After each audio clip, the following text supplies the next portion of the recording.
IAS की परीक्षा में बैठने वाले बहुत से स्टूडेंट हर साल लगभग 10 लाख स्टूडेंट्स फॉर्म भरते हैं। अल्टीमेटली 1000 स्टूडेंट के आसपास सेलेक्ट हो पाते हैं, क्योंकि देखिए, जब आप किसी दूसरे की बात को एक्सेप्ट करके और अपने को बदलना शुरू करते हैं तो तकलीफ होती है। मैं आपसे बहुत ही प्रैक्टिकल बातें इस विषय पर कुछ कर सकता हूँ, तो आइए अब बात की शुरुआत करते हैं।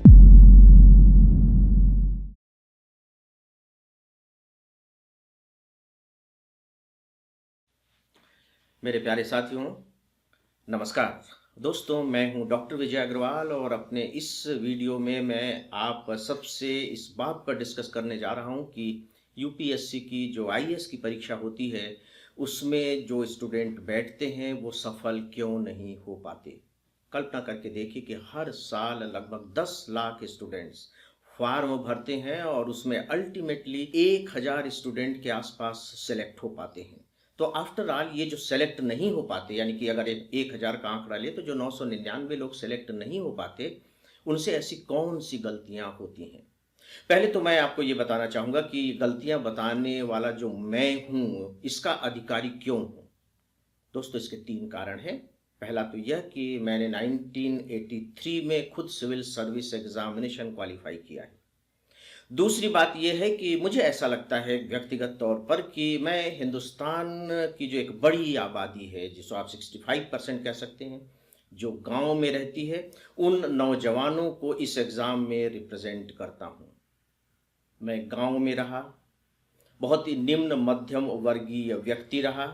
जब मैं 8 साल का था तभी मेरे पिता नहीं रहे, और फिर जो आर्थिक स्थिति हो सकती है आप कल्पना कर सकते हैं। 9th के बाद ही इसी कारण से गांव में मैं दुकानदारी करता था, बाजार हाट करता था, और इस तरह से मैंने अपना ग्रेजुएशन पूरा किया। और मैं जो स्टूडेंट रहा हूँ वो हिंदी मीडियम का स्टूडेंट रहा हूँ। मैं समझता हूँ कि शायद मेरी ये जो पृष्ठभूमि है आईएएस की परीक्षा में बैठने वाले बहुत से स्टूडेंट का प्रतिनिधित्व करती होगी।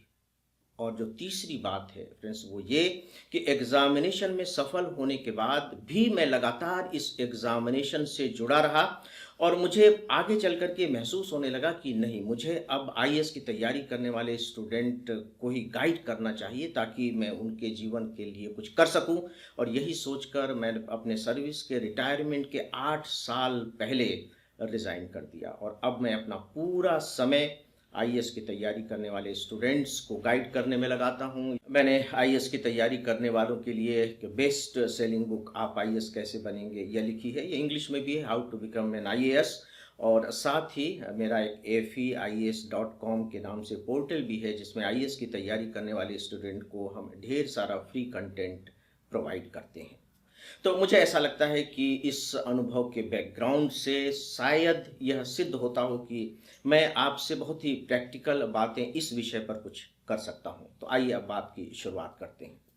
फ्रेंड, जो सबसे बड़ी गलती जो मैंने स्टूडेंट्स में देखी, क्योंकि मैं लगातार स्टूडेंट्स के साथ इंटरेक्ट करता रहता हूं, मेल के जरिए, व्यक्तिगत मुलाकात के जरिए, अपने क्लासेस के जरिए, और मैं लगातार वॉच भी करता रहता हूं कि आफ्टर ऑल ये कर क्या रहे हैं, इनकी कमजोरियां क्या हैं, साथ ही साथ इनके स्ट्रेंथ भी क्या है। तो मैंने जो महसूस किया है, जो सबसे पहली और जो बड़ी गलती वे करते हैं वो ये है कि कंटिन्यूटी को मेंटेन नहीं कर पाना। उन्हें ऐसा लगता है कि वो जो एग्जामिनेशन से कुछ दिनों पहले, चाहे वो 6 महीने ही क्यों ना हो, वो लगातार तैयारी करने लगेंगे और क्वालिफाई कर जाएंगे। उनकी सबसे बड़ी गलतफहमी होती है, और उसका कारण है, कारण यह है कि सिविल सर्विस एग्जामिनेशन में जो सबसे बड़ा रोल होता है वह होता है करेंट अफेयर्स का, लगभग लगभग 1.5 से 2 साल तक के करेंट अफेयर्स का। और आप ये बिल्कुल मत समझिएगा कि करंट अफेयर्स का संबंध केवल जनरल स्टडीज के पेपर से है, नॉट एट ऑल। आप ह्यूमैनिटी के, यहाँ तक कि मेंस के क्वेश्चन पेपर उठा करके देख लीजिए, तो उन क्वेश्चंस के बहुत सारे आंसर्स ऐसे होते हैं जो करंट अफेयर्स से जुड़े हुए होते हैं। अब आप ये बताइए कि जहां घटनाएं रोज घटित हो रही हैं, इतनी सारी घटनाएं घट रही हैं, कुछ चैनल्स के जरिए आ रही हैं, कुछ रेडियो के जरिए पता लग रही हैं, कुछ न्यूज़पेपर्स के जरिए पता लग रहे हैं, आपको लगता है कि आप 6 महीने 7 महीने में उसकी तैयारी कर लेंगे? कभी नहीं हो सकता। इसलिए इसकी रिक्वायरमेंट है कि आप डेली कंटिन्यूअस इसकी प्रिपरेशन करें। दूसरी बात और भी है, और वो ये है कि जो सिविल सर्विस एग्जामिनेशन है वो इंफॉर्मेशन पर बेस्ड एग्जामिनेशन नहीं है, यहाँ तक कि वो नॉलेज पर भी बेस्ड एग्जामिनेशन नहीं है। वो आप आपके अपने लॉजिक पावर पर डिपेंड करता है। वहाँ आपको बने बनाए उत्तर किताबों में नहीं मिलेंगे कि आप याद कर लें और आंसर लिख करके आ जाएंगे। वहाँ आपके दिमाग को आंसर फ्रेम करना पड़ता है, और यह तभी हो सकता है जब आपने टॉपिक्स की बहुत अच्छे से तैयारी की हो और हमारा दिमाग इसके लायक बन सके। बहुत ज़रूरी होता है कि हम लगातार तैयारी करते रहें ताकि उस विषय के बारे में हमारी समझ विकसित हो सके, और जो भी इन्फॉर्मेशन हमारे दिमाग में आई है उसका जो फॉर्मेट हो वो लिक्विड का फॉर्मेट हो। लिक्विड का फॉर्मेट कहने का मतलब है कि जैसे लिक्विड होता है ना, आप जिस बर्तन में डाल दीजिए उसी शेप में ढल जाता है। तो जो आपने ये नॉलेज गैदर किया है, जब क्वेश्चंस पूछे जाते हैं तो उनका फॉर्मेट इस तरीके का होना चाहिए कि उसके अनुकूल बाहर आ सके। और फ्रेंड्स, ये सारी बातें केवल तभी हो सकती हैं जब आपकी स्टडी कंटिन्यूअस हो। स्टूडेंट ऐसा नहीं करते हैं, चाहे उनके अपनी मानसिक कमजोरी हो, चाहे उनका बहाना हो कि समय नहीं मिल पाता है, चाहे आप यूं कह लीजिए कि आंतरिक प्रेरणा की कमी हो, कारण चाहे जो कुछ भी हो, लेकिन आपको कंटिन्यूटी मेंटेन करनी ही चाहिए। जो दूसरी कमजोरी असफलता के बारे में मुझे पकड़ में आई है फ्रेंड्स, वह है कि कॉम्पिटिटिव एग्जामिनेशन की तैयारी करने वाले स्टूडेंट इनफैक्ट इस सिविल सर्विस एग्जामिनेशन का नेचर क्या है, इसकी रिक्वायरमेंट क्या है, इनफैक्ट उसे बिल्कुल भी नहीं समझ पाते। देखिए, स्टूडेंट होता क्या है कि वो कॉलेज से पढ़ करके आया है और उसके दिमाग में कॉलेज की तैयारी का एक स्ट्रक्चर बना हुआ है, एक डिफाइंड सिलेबस है। उस सिलेबस पर बेस्ड किताबें हैं, वो बाकायदे उन किताबों को पढ़ता है, रटता है और बहुत अच्छे नंबर भी ले आता है। और उसे ऐसा लगता है कि इसी को थोड़ा सा और ऊपर उठा करके, यानी कि सिलेबस को थोड़ा सा फैला करके अगर वो तैयारी करेगा तो सिविल सर्वेंट भी बन जाएगा। जबकि सिविल सर्वेंट बनने के लिए आपको अपने दिमाग के इस पूरे पैटर्न को ड्रॉप करके और उसकी जगह एक नया पैटर्न डालना पड़ेगा। वो नया पैटर्न क्या होगा? अक्सर मैं स्टूडेंट से कहता हूं कि आप सिलेबस को पढ़िए। मैंने देखा है कि वो सिलेबस नहीं पढ़ते, कई कई बार कहने के बाद भी नहीं पढ़ते, क्योंकि जो सिविल सर्विस का जो सिलेबस है वो उस तरह का नहीं है जैसा कि कॉलेज का सिलेबस होता है। वहाँ संकेतों में बात कही जाती है और बहुत सी चीज़ें ऐसी होती हैं जो वहाँ मेंशन नहीं होती, लेकिन वो सिविल सर्विस एग्जामिनेशन में बहुत प्रोमिनेंटली पूछी जाती हैं। तो आपको सिलेबस को बहुत अच्छे तरीके से समझना होगा, लेकिन स्टूडेंट सिलेबस को नहीं समझना चाहते। मैं स्टूडेंट से बार बार ये कहता हूँ कि अगर आपको सिविल सर्विस के सिलेबस को समझना है तो दो चीज़ें हमेशा अपने सामने रखिए। एक तो यूपीएससी ने जो सिलेबस बता रखा है उसे, और साथ ही साथ प्रीवियस ईयर्स के क्वेश्चन पेपर। आप क्वेश्चंस पढ़िए और देखिए कि यूपीएससी किस तरह के क्वेश्चंस आपसे पूछता है, और तब जाकर के आप उस पैटर्न पर अपनी तैयारी कीजिए। लेकिन स्टूडेंट के दिमाग में चूंकि वो पुराना ढर्रा बना हुआ है तो उससे मुक्त होना शायद वो नहीं चाहते, या होना अगर चाहते भी हैं तो शायद पूरी तरह से उससे मुक्ति नहीं पा पाते। दोस्तों, सिविल सर्विस एग्जामिनेशन रट्टा मारने का एग्जामिनेशन नहीं है। वो इनफैक्ट इस एग्जामिनेशन के जरिए आपकी मानसिक क्वालिटी को देखना चाहते हैं कि आपको बाकायदे एक एडमिनिस्ट्रेटर बनाया जा सकता है या नहीं बनाया जा सकता है। वो तो आपको ट्रेनिंग देंगे और ट्रेनिंग के बाद आपको एडमिनिस्ट्रेटर बना देंगे, लेकिन क्या आपको ट्रेनिंग दी जा सकती है? तो इसके लिए बहुत ज़रूरी है कि आपके माइंड में एक लॉजिकल पावर हो, आप क्वेश्चंस के आंसर अपनी तरफ से फ्रेम कर सकें। लेकिन उन्हें लगता है कि अगर हम रट लेंगे और आंसर लिखाएंगे तो शायद हमें नंबर मिल जाएंगे, लेकिन ऐसा नहीं होता है। तो आपको अपने प्रिपरेशन का जो पैटर्न है डेफिनेटली उसे बदलना होगा। आपको कभी ये बात नहीं भूलनी चाहिए कि ये जो कॉम्पिटिटिव एग्जामिनेशंस होते हैं ये पास और फेल होने के एग्जामिनेशन नहीं होते हैं, ये सेलेक्ट होने के एग्जामिनेशन होते हैं। हो सकता है कि आप 35% लाएं और आप बिल्कुल टॉपर बन जाएं। 2013 बैच के आप देखिए, जो गौरव अग्रवाल हैं, उनके जो स्कोर है लगभग लगभग जनरल स्टडीज में इसी के आसपास है। लेकिन हुआ क्या? हुआ ये कि उनसे बेहतर उस साल और कोई दूसरा नहीं था। इसे आपको कभी भी नहीं भूलना चाहिए। फ्रेंड्स, अब आप इस पैटर्न को बदल क्यों नहीं पाते? इसी से जुड़ा हुआ जो तीसरा कारण है वो है रिसेप्टिविटी की कमी। इसके बारे में मेरे बहुत सारे अनुभव हैं और ज़्यादातर जो अनुभव हैं बहुत दुखद अनुभव हैं। स्टूडेंट्स से जब कहा जाता है कि आप इस तरीके से तैयारी कीजिए, इस टॉपिक को इस तरीके से पढ़िए, तो वो स्वीकार ही नहीं कर पाते, वो आउटर रिजेक्ट कर देते हैं। और मैंने देखा है कि बहस के दौरान वो तर्क कम और कुतर्क ज़्यादा करने लगते हैं, क्योंकि देखिए जब आप किसी दूसरे की बात को एक्सेप्ट करके और अपने को बदलना शुरू करते हैं तो तकलीफ होती है। नई चीज़ों को एक्सेप्ट करना आसान नहीं होता, और यही सिविल सर्विस एग्जामिनेशन के साथ होता है। और मैं आपको बताना चाहूँगा कि और जिन्होंने रिसीव किया है उन्होंने बहुत अच्छे परिणाम दिए हैं। एक छोटा सा उदाहरण मैं आपको देना चाहूँगा, अपना एक्सपीरियंस शेयर करना चाहूँगा कि एक मेरे परिचित थे, उनकी बेटी थी सिविल सर्विस एग्जामिनेशन की तैयारी कर रही थी। 3 अटेम्प्ट वो दे चुकी थी लेकिन सफल नहीं हो रही थी। लास्ट अटेम्प्ट उसका बचा था और बहुत उदास और निराश रहती थी। एक बार उनके यहाँ जब हम मिलने गए तो बिटिया से बात हुई तो उसने अपनी प्रॉब्लम बताई, और फिर मैंने उसकी मार्कशीट देखी और मैंने मार्कशीट में पाया कि इसके जो सबसे कम नंबर आ रहे हैं वो ऐसे के पेपर में आ रहे हैं। ये कुछ साल पुरानी बात है, तो उस समय 250 नंबर का ऐसे का पेपर होता था और उसको मुश्किल से 30-35 नंबर मिलते थे। तो मैंने बताया कि तुमको अब ऐसे की प्रिपरेशन पर फोकस करना चाहिए और ऐसे की तैयारी कैसे करनी चाहिए। मैंने उसको बहुत डिटेल में बताया, और आश्चर्य की बात है कि नेक्स्ट ईयर जब उसने एग्जाम दिया तो ऐसे में उसके 250 में शायद 155 या 160 मार्क्स थे, और उसी एक पेपर ने उसे आईएएस बना दिया और उसे बाकायदे गुजरात कैडर मिला। उसकी रैंकिंग भी बड़ी अच्छी थी। तो दोस्तों जब जब रिसेप्टिविटी ही आप में नहीं होगी तो फिर चाहे आपको कोई भी गाइड करे, चाहे आप किसी भी कोचिंग इंस्टीट्यूट में पढ़ें, कोई भी ऑनलाइन कोर्स ज्वाइन कर लिया हो आपने, उसका कोई फर्क पड़ेगा नहीं, क्योंकि ये सीधे सीधे सुनने का, रटने का, लिखने का एग्जाम नहीं है।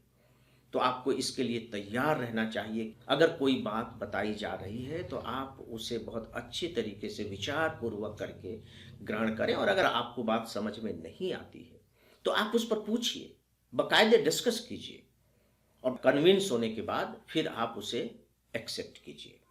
इसी के साथ ही फ्रेंड्स मैं एक और एक्सपीरियंस शेयर करना चाहूँगा, और वो बहुत ही प्यारा एक्सपीरियंस है। एक्सपीरियंस ये है कि मेरे सीनियर थे, उन सीनियर के ऊपर एक परिवार रहता था। उनकी जो बेटी थी वो सिविल सर्विस की तैयारी कर रही थी और उसका एक ही अटेम्प्ट बचा हुआ था।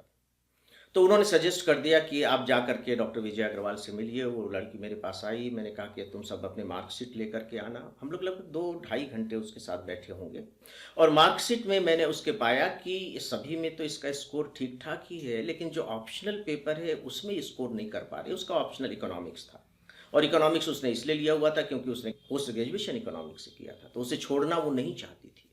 फिर मैंने उसको समझाया कि मैंने कहा कि देखो, तीनों साल में इकोनॉमिक्स के जो तुम्हारे मार्क्स हैं वो लगभग लगभग थोड़े से ऊपर नीचे हैं। इसका मतलब है कि इसमें स्कोर करने की संभावनाएं अब नहीं के बराबर मुझे लग रही है, और जब तक तुम इसमें स्कोर नहीं करोगी तब तक मुझे नहीं लगता है कि तुम क्वालिफाई कर पाओगे। तो उसने पूछा कि फिर मैं कौन सा सब्जेक्ट लूँ, लेकिन लकीली उसके पास एग्जाम देने के लिए 3 साल की उम्र बाकी थी। अटेम्प्ट लास्ट था लेकिन 3 साल उम्र बाकी थी। तो मैंने कहा तुम एक काम करो, 1 साल ड्रॉप लो और सोशियोलॉजी सब्जेक्ट ले लो। बहुत प्यारा सब्जेक्ट है और सरल भी है, और तुम बहुत अच्छे से इसको कर भी लोगी। फ्रेंड्स पता नहीं कैसे, अदरवाइज लोग ऑप्शनल सब्जेक्ट अपना नहीं छोड़ना चाहते। उन्होंने मेरी बात मानी, सोशियोलॉजी की बहुत अच्छे से तैयारी की, और मुझे बताते हुए खुशी हो रही है कि आज वो बहुत अच्छी सिविल सर्वेंट है। और उससे भी बड़ी बात यह है कि उसके पिता का निधन हो चुका था, और उसके सामने संकट ये था कि वो किस तरीके से अपने परिवार को संभाले। तो इन सब बातों से थोड़ा सा आत्मसंतोष भी मिलता है, और जब ऐसी घटनाएं घटती हैं तो फिर मुझे लगता है कि ठीक है, रिटायरमेंट से पहले सर्विस से रिजाइन कर देना सफल हो गया। अब मैं जो नेक्स्ट कारण पर आ रहा हूँ वह कारण है भयभीत होना। और जब मैं कहता हूं कि आप सिविल सर्विस एग्जामिनेशन से भयभीत मत रहिए, तो मुझे थोड़ा सा डर भी लगता है। मैं भी भयभीत रहता हूं। वो इसलिए कि कहीं ऐसा ना हो कि लोग इतने ज़्यादा कैजुअल हो जाएं कि उन्हें लगे कि सिविल सर्विस एग्जामिनेशन में तो कुछ है ही नहीं। मैं यहाँ जो बताना चाह रहा हूँ वो सिर्फ ये है कि सिविल सर्विस एग्जामिनेशन को आप एक चुनौती मान करके चलिए। आफ्टर ऑल, अगर दुनिया की कठिनतम परीक्षाओं में से यह एक मानी जाती है तो कोई ना कोई कारण तो उसका होगा। लेकिन कठिनतम होने का मतलब ये नहीं है कि आप बिल्कुल अपने अंदर फियर पैदा कर लें। देखिए, जब फियर पैदा होगा तो क्या होता है, मैंने स्टूडेंट्स को देखा है। आप जाकर के देखिए, आप मार्केट में चले जाइए, दुनिया भर के नोट्स खरीदेंगे, तरह तरह के नोट्स खरीद रहे हैं, उन्हें पढ़ रहे हैं, ढेर सारे राइटर्स की किताबें पढ़ रहे हैं, इस कोचिंग में जा रहे हैं, उस कोचिंग में जा रहे हैं, ये कोर्स कर रहे हैं, फलाना कोर्स कर रहे हैं, क्योंकि उनके मन में भय समाया हुआ है। तो जब वो भयभीत हो जाते हैं और ये सुनते हैं कि आसमान के नीचे जो कुछ भी है उसमें से कुछ भी पूछा जा सकता है, करंट अफेयर्स में तो कुछ भी पूछा जा सकता है, तो डेफिनेटली उन्हें लगता है कि ये भी समेट लो, ये भी समेट लो, ये भी पढ़ लो, ये भी पढ़ लो, और पता लगता है कि जो सारा कुछ समेटते हैं उनके पास अंत में उनकी गठरी में कुछ भी नहीं बचता। और वो इतने कंफ्यूज्ड हो जाते हैं कि एग्जामिनेशन हॉल में, चाहे वो प्री हो या मेंस हो, फोकस्ड तरीके से किसी भी क्वेश्चंस का बहुत अच्छा ठोस आंसर नहीं दे पाते। उन्हें लगता तो है कि उन्होंने सारे क्वेश्चंस सॉल्व किए हैं और करते भी हैं, लेकिन जब वो अपने मार्क्स देखते हैं तो समझ नहीं पाते कि ऐसा क्यों हुआ। तो दोस्तों, आप सिविल सर्विस एग्जामिनेशन से भयभीत मत होइए, उससे प्यार करना सीखिए, उससे प्रेम कीजिए, तब आप उसे एक्सेप्ट कर पाएंगे। भयभीत रहने से तो फिर आप डरे डरे रहेंगे, उससे दूर दूर रहेंगे, तो आपकी जो रिसेप्टिविटी होती, जो आप पढ़ रहे हैं और पढ़ने के बाद उसकी जो बातें दिमाग में आनी चाहिए वो उस तरीके से नहीं आएंगे, और साथ ही साथ देखिए आपका आत्मविश्वास भी कम हो जाएगा। मैं इसके बारे में चलिए एक छोटा सा अपना एक्सपीरियंस शेयर करता हूँ। मेरे एक फ्रेंड्स थे, हम दोनों ही सिविल सर्विस के साथ में तैयारी करते थे। फर्स्ट अटेम्प्ट हम लोगों ने दिया, हम लोग दोनों का प्री में ही नहीं हुआ। फिर सेकंड अटेम्प्ट हम लोगों ने दिया, लेकिन सेकंड अटेम्प्ट में मेरा प्री में हो गया, लेकिन मेरे फ्रेंड का सेकंड अटेम्प्ट में प्री में नहीं हुआ। लेकिन इसी बीच में उन्होंने स्टेट फॉरेस्ट सर्विस का एग्जाम दिया, और मज़ेदार बात है कि स्टेट फॉरेस्ट सर्विस में उन्होंने टॉप किया, स्टेट टॉप किया। इसके बाद उन्होंने एग्जाम नहीं दिया।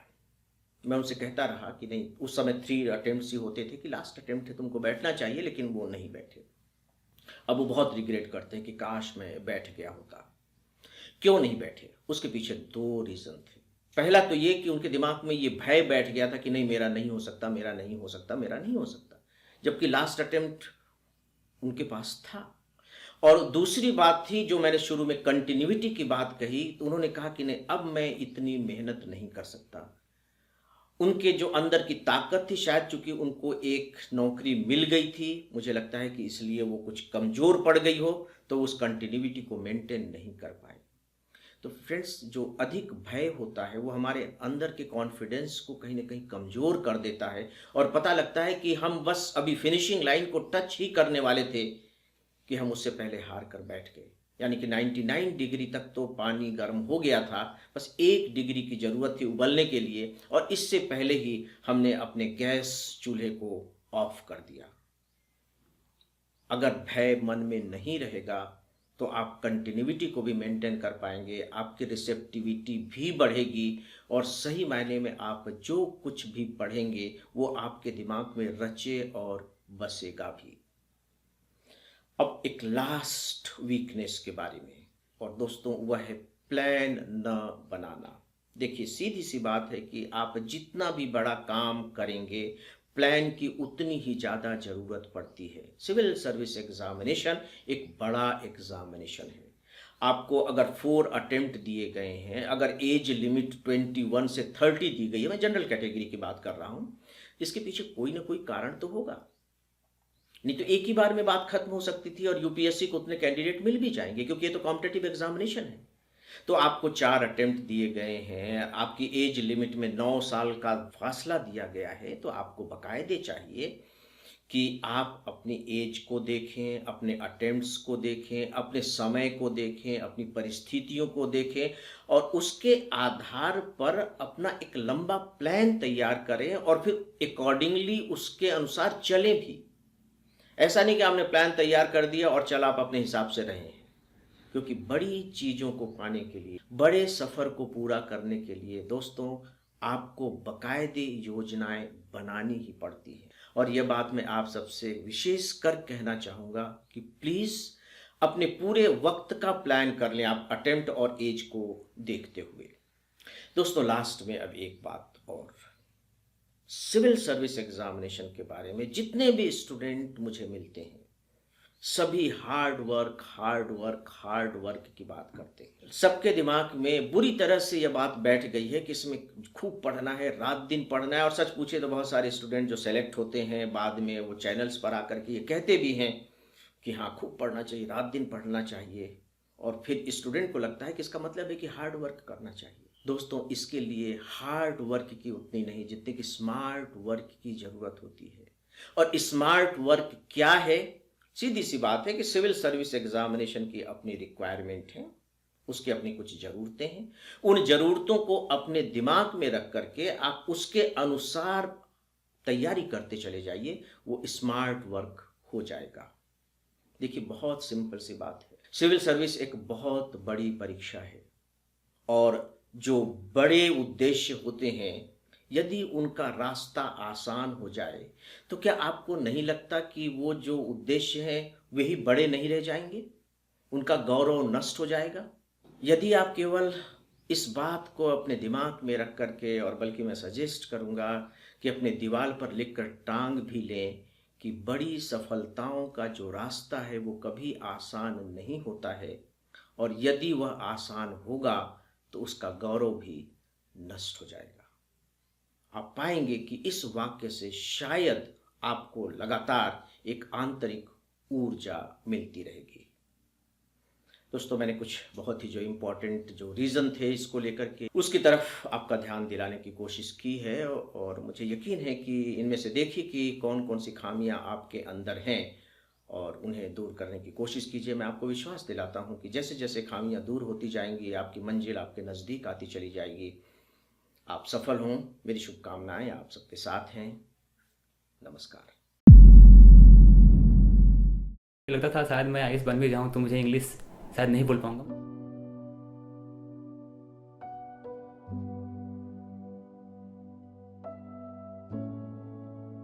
मेरा नाम तबरेज़ आलम है और मैं बिहार से बिलोंग करता हूं। मैंने जो भी मेरा एजुकेशन मैंने बिहार से हिंदी मीडियम में मैंने प्राप्त की और लास्ट ईयर मैंने अपना ग्रेजुएशन कंप्लीट किया है। प्रेजेंटली मैं दिल्ली में रह रहा हूं और यूपीएससी का प्रिपरेशन कर रहा हूं। तो प्रॉब्लम जो सबसे बड़ा जो प्रॉब्लम होता है कि जैसे आप हिंदी मीडियम में स्कूल जब प्राप्त करते हैं तो क्या होता है कि जब कोई अगर आपसे कोई प्रश्न पूछता है इंग्लिश में तो आप तो उसके बारे में जानकारी आपको होता है, बट क्या होता है कि लैंग्वेज का आप उस इंग्लिश में एक्सप्लेन नहीं कर पाते। इंग्लिश से तो बहुत डर लगता है क्योंकि मेरा इन्वायरमेंट ही नहीं है, तो इंग्लिश से डर लगेगा, ये नेचुरल है।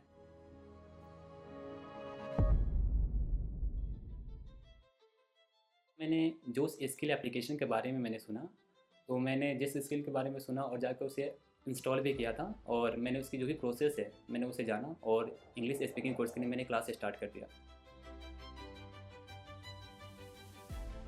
पहले तो थोड़ा बेसिक पोर्शन ग्रामर का बताया जाता है, उसके बाद वोकैब्स का जो प्रैक्टिस करना पड़ता है, उसके बाद रीडिंग प्रैक्टिस होता है और अल्टीमेटली आपको प्रैक्टिस करना पड़ता है आपके प्रैक्टिस पार्टनर से। 10 मिनट आपको मिनिमम बात करना पड़ता है, उसके बाद आपका एक जो कोर्स होता है वो कंप्लीट हो पाता है। मैं बोल सकता हूँ श्योरली कि मैं किसी से भी कोई भी पर्सन हूँ मैं उसे इंग्लिश में कम्युनिकेट कर सकता हूँ, मुझे कोई इशू नहीं है।